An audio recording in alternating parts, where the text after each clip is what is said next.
YouTube, and welcome to the next stop on our Northanger Abbey themed excursion.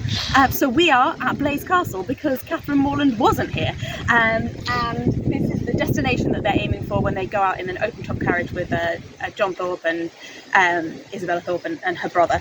So I just wanted to read you some little quotes from the book about the Blaize Castle adventure, and this is the part where the Thorpes are kind of tempting her, because she knows that she shouldn't because she's made an arrangement with the Tilneys, and they're tempting her to go to Blaize Castle. And Morland says, very sensibly, "I doubt of our being able to do so much." "You croaking fellow," cried Thorpe, "we shall be able to do 10 times more. King's West and I, and Blaize Castle too, and anything else we can hear of, but here is your sister, says she will not go."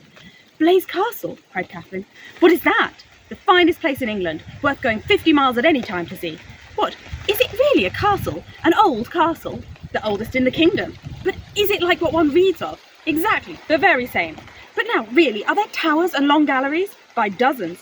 "Then I should like to see it, but I cannot go." So yes, as you can see from this castle behind us, it's not the oldest castle in the kingdom, and it doesn't have multiple towers and long galleries. So it's a very good example of John Thorpe's sort of carelessness with the truth, or his willingness to sort of bend what he knows to his ends. He just doesn't really sort of care what is accurate or not. There is one more little quote about Blaize Castle, a couple of pages further on. And this is when they're driving along to Blaize Castle, and Catherine has realised that the Tilneys were actually going to come and meet her, and it was very wrong of her to go off towards Blaize Castle. So she says, "Blaize Castle remained her only comfort.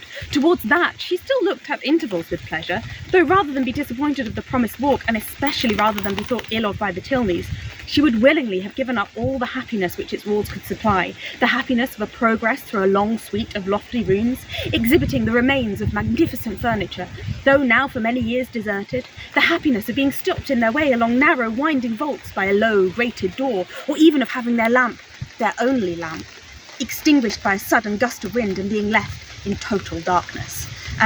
I think Jane Austen actually loves writing those Gothic sentences and having the excuse to put them into a book that is also mocking them.